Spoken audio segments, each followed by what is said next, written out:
Bismillahirrahmanirrahim. Assalamualaikum warahmatullahi wabarakatuh. Waalaikumsalam warahmatullahi wabarakatuh. A'udzu billah.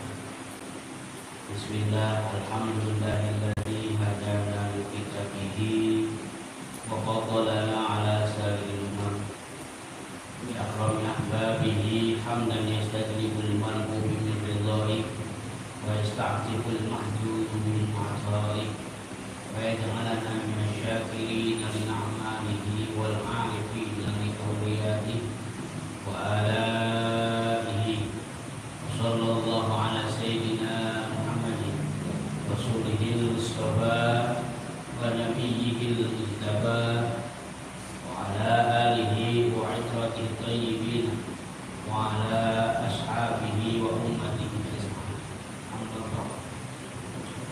Qala rabbi shrah li sadri wa yassir li amri wa hlul 'uqdatam min lisani yafqahu qawli. Ya fatahu ya alim, ya fatahu ya alim, ya fatahu ya alim. Allahumma shalli ala sayyidina Muhammadin al-fatih lima ughliqa wal khatim lima sabaq nasiril haqqi bil haqqi wal hadi ila siratikal mustaqim wa ala alihi haqqa qadrihi wa miqdarihi. Saya hormati para ustaz, para guru, rekan perjuangan. Saya hormati Ketua Persima, alhamdulillah pada hari ini. Yang saya hormati para ketua DKM masjid dan mushola sekiranya. Saya hormati para bapak-bapak jamaah sekalian yang sama-sama hadir pada pagi hari ini rangka Aqarrullah yang dibungkus dengan pengajian sulit suku keliling yang diinisiasi oleh Persima Forum Silaturahmi Masjid dan Mushola.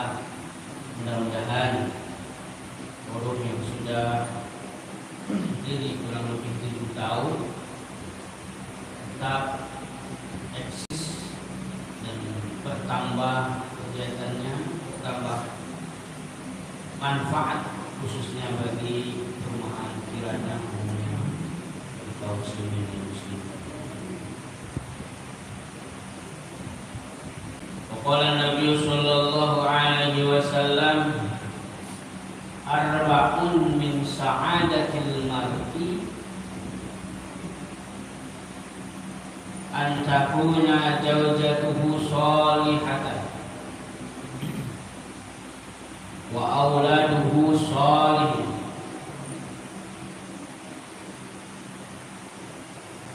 wa khulatuhu salihin wa rizquhu fi baladihi. Sabda Rasulullah sallallahu alaihi wasallam, ada 4 yang menjadi kebahagiaan seseorang atau manusia. Yang pertama adalah ketika mempunyai istri yang sholihah. Yang kedua, orang yang berbahagia kata Rasulullah itu orang yang mempunyai anak-anak yang soleh. Yang ketiga, orang yang bahagia itu kata Rasulullah orang yang perkumpulannya, pertemanannya, persahabatannya dengan orang-orang soleh. Yang terakhir yang kata Rasulullah SAW menjadi kebahagiaan itu adalah warizquhu fi baladi, ketika rezekinya ada di negara yang ada di tempat tinggalnya.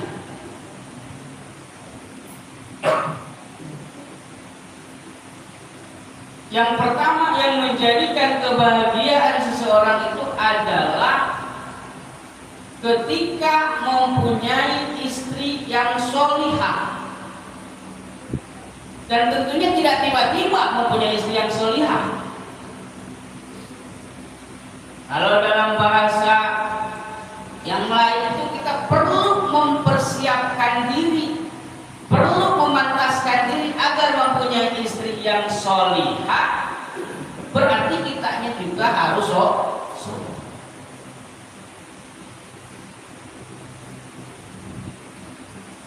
Sebab akan dipasang-pasangkan. Yang solih akan ketemu dengan yang solihah. Yang fasik bisa jadi ketemu dengan fasik.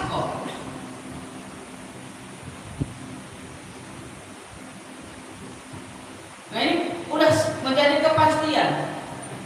Walaupun ada terkadang Allah Subhanahu wa ta'ala menciptakan seseorang atau menjadikan seseorang untuk ditinggikan derajatnya, Allah kubur dalam-dalam intan agar nilainya tinggi. Ternyata kan adanya di dasar laut dan susah ditemukan. Bahkan emas pun, biji emas adanya kan di lumpur. Ada di antara orang-orang yang memang ditinggikan derajatnya oleh Allah Subhanahu wa ta'ala, ditempatkan di tempat yang kalau bahasa kita kurang sesuai. Bahkan ini sudah menjadikan iktibar bagi kita semua bahwasannya yang bernilai di hadapan Allah Subhanahu wa ta'ala adalah ketakwaannya. Bukan karena golongan keturunannya, bukan karena kastanya, bukan karena hartanya, bukan karena jabatannya, bukan karena pangkatnya. Kalaupun pangkatnya tinggi, jabatannya tinggi, pengaruhnya luas, tapi tidak ada keimanan, tidak ada ketaatan kepada Allah Subhanahu wa ta'ala, dia hina di hadapan Allah Subhanahu wa ta'ala. Yang menjadikan kita mulia di hadapan Allah adalah ketakwaan kita.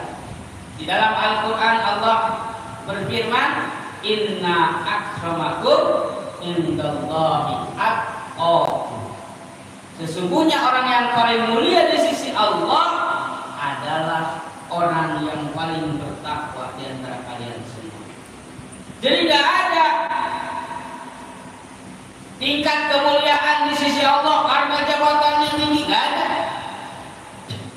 Sehingga digambarkan di dalam sholat, wabil khusus sholat berjamaah, siapapun yang datang pertama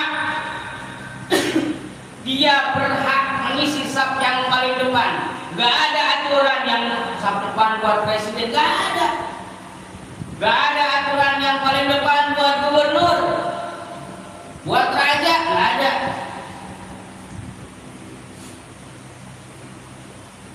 Itu melambangkan bahwasanya seluruh manusia siapapun dia, baik pejabat ataupun rakyat, baik pejabat ataupun masyarakat,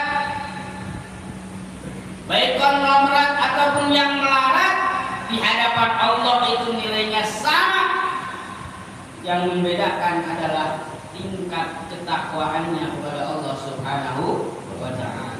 Siapapun boleh di depan.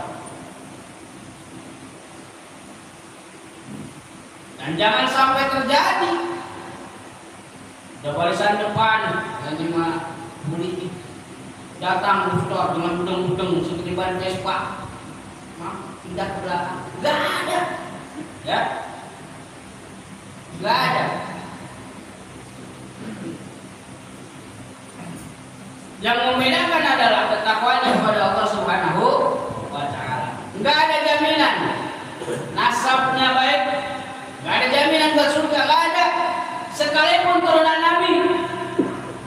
menjamin masuk surga adalah at-taqub. Karena dalam Al-Quran sudah jelas, orang tua Nabi ada yang masuk neraka, anak Nabi ada yang masuk neraka. Kurang apa dengan nasabnya? Kan'an anak Nabi Nuh, anak seorang Nabi, ya, masuk neraka. Ayahnya Nabi. Gak ada istilah punya orang dalam di surga dan neraka, ya. Di dunia bisa aja, oh saya punya ini, bisa terjadi. Dan ini terjadi di akhir zaman ini, ya. Segala sesuatunya sudah diukur dengan materi, diukur dengan kedekatan. Dan bahkan kita juga terbawa ke situ. Mau ngapa-ngapain, bil mulus. Kalau ada duit, lancar. Dan sudah menjadi budaya dan tradisi sekarang. Sudah nggak ada, bahkan tidak ada merasa menyesal, tidak ada merasa berdosa. Bagaimana hasilnya? Bagaimana outputnya? Kalau di awalnya sudah diawali dengan ketidakjujuran, bahkan harta di tempat pendidikan sekalipun mungkin merasakan. Ingin anak kita jadi jujur, ingin anak didik kita jadi anak-anak yang soleh, ingin anak didik kita menjadi orang yang baik, tapi cara masuk pendidikannya sudah tidak baik. Bahkan ada oknum dari lembaganya yang mengajarkan tidak baik, ada juga yang mendukung dari orang tuanya.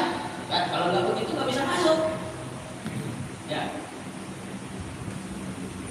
Nah ini sudah menjadi lumrah gitu.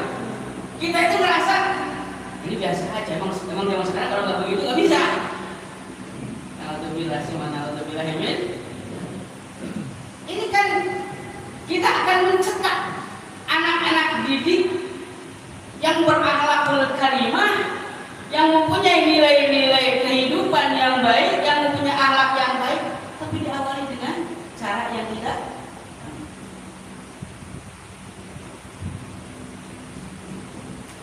Nah, jelas yang pertama yang menjadi kebahagiaan itu adalah mempunyai istri yang solihah. Kenapa?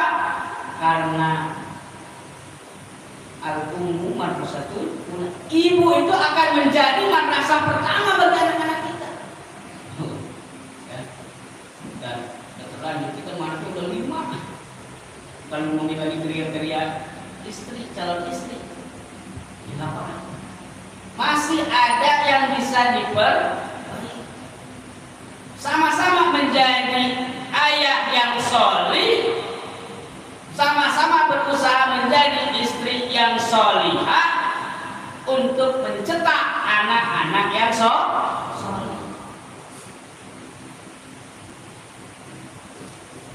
Pasti bahagia punya istri solihah. Kenapa? Ketika ditinggalkan kita tenang. Karena istri yang solihah itu dilabelkan fasolihatu qanitatun hafidhatun lil ghaib. Istri soleh itu taat kepada suaminya dan mampu menjaga dirinya ketika ditinggalkan. Suami mau bekerja cari nafkah, tenang. Dan istri di rumah nggak dicurigai. Tapi ketika mempunyai istri yang sebaliknya, mau bekerja pun nggak tenang, ngapain istri di rumah. Istri yang solihah akan mencetak generasi penerus yang solih. Kenapa? Karena bibitnya sudah bagus. Bibit unggul akan menghasilkan turunan-turunan yang unggul. Walaupun tanya kelihatan unggul, tapi kalau memang betul bibitnya unggul akan menghasilkan yang unggul. Pasti.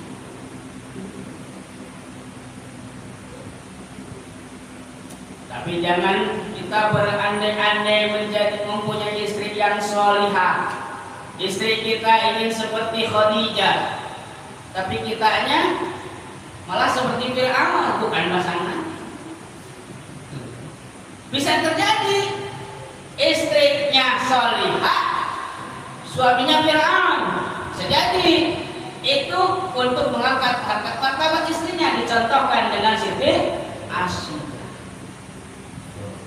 Siti Asyia sampai sekarang dikenang salah satu waliyatun nisa, aulia Allah di kalangan perempuan. Mungkin kalau ada nabi dari perempuan, tingkatannya bisa menjadi nabi, karena nabi gak ada dari perempuan.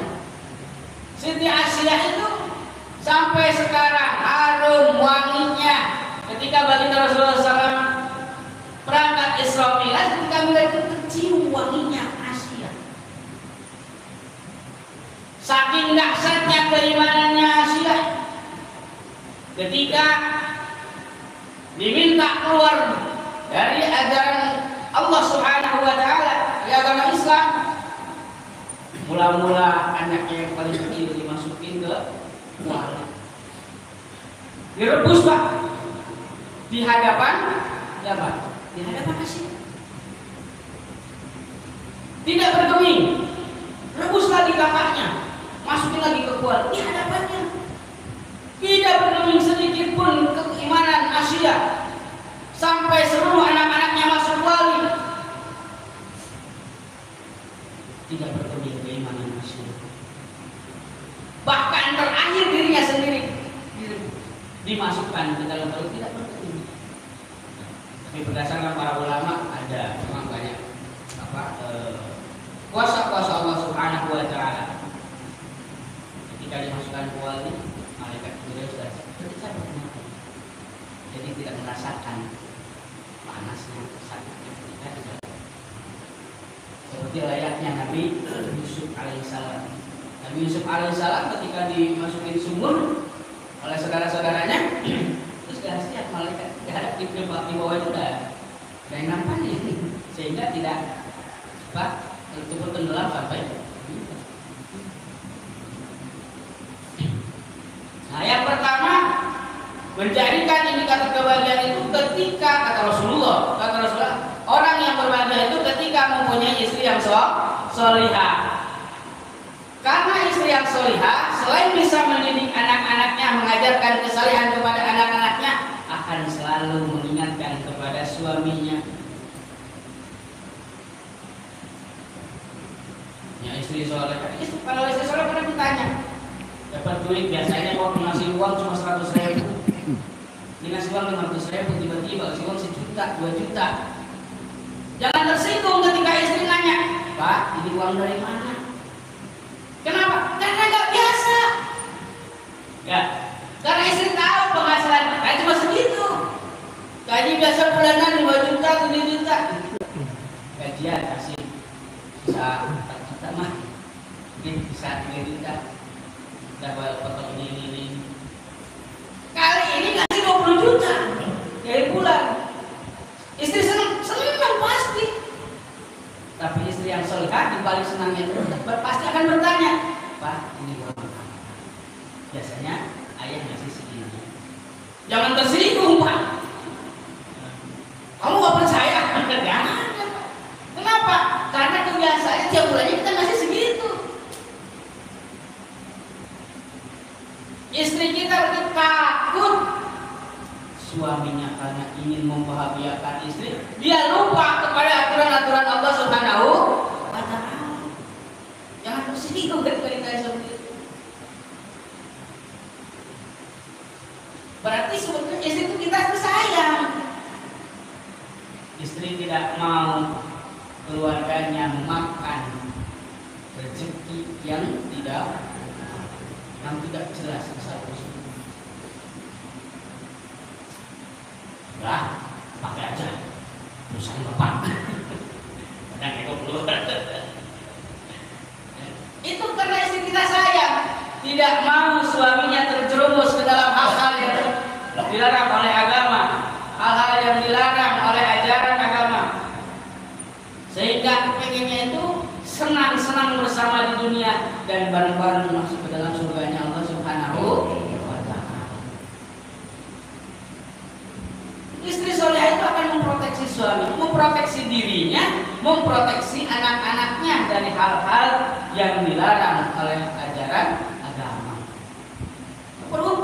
orang yang mempunyai istri yang solihah pasti akan terjaga, hidupnya akan tenang, hidupnya akan bahagia.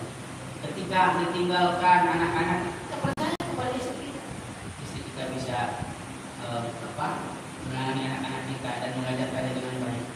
Yang sejatinya mengajarkan anak-anak kita adalah tanggung jawab ayahnya. Yang utama itu ternyata ayahnya. Anak kita sibuk bekerja, sibuk ini, sehingga itu perannya diambil alih oleh istri. Kewajiban ngasuh, nyusuh itu kewajiban bapak, bukan kewajiban istri. Bahkan kalau istri kita nuntut, boleh aja pak. Ya udah pak, saya mau nyusuin anaknya, tapi minta per bulan upahnya nyusuin sekian-sekian, boleh. Secara hukum agama boleh pak, tapi istri akan hilang tuh pahala-pahalanya dari setiap tetesan air susunya, sekian kebaikan hilang semua karena udah dibayar kemudian.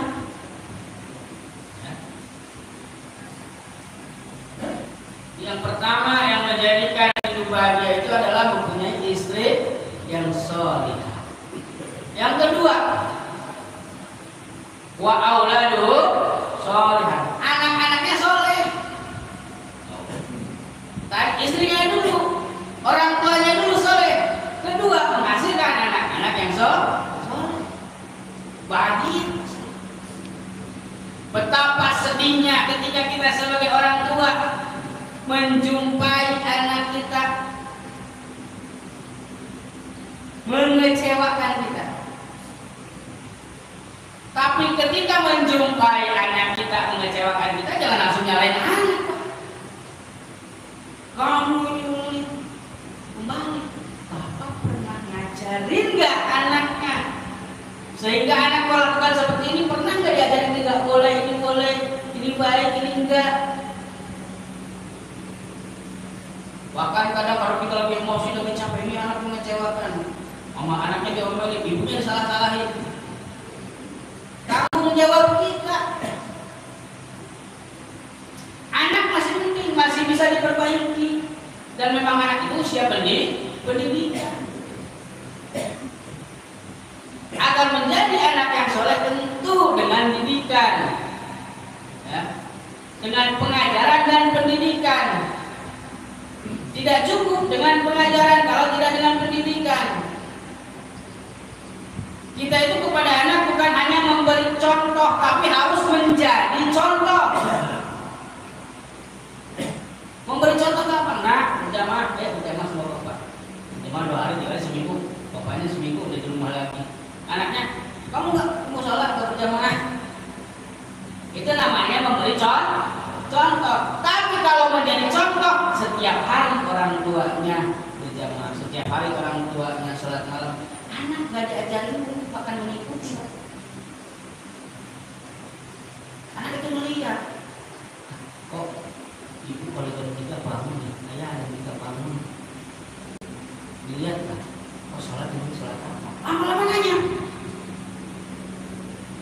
ibu bangunnya jam 4, sebelum subuh udah pada bangun, terus sholat apa? Lama-lama nanya. Kalau udah nanya apa lagi? Ketika kita menjelaskan tidak enak karena sudah ada keingintahuan dari anak. Dan tidak tiba-tiba, makanya tadi al-mar'atu atau al-ummu madrasatul ula, itu madrasah pertama bagi anak. Ketika ibunya baik, insya Allah anak-anaknya akan baik. Kenapa dikatakan seperti itu? Karena kebanyakan anak waktunya dengan ibu.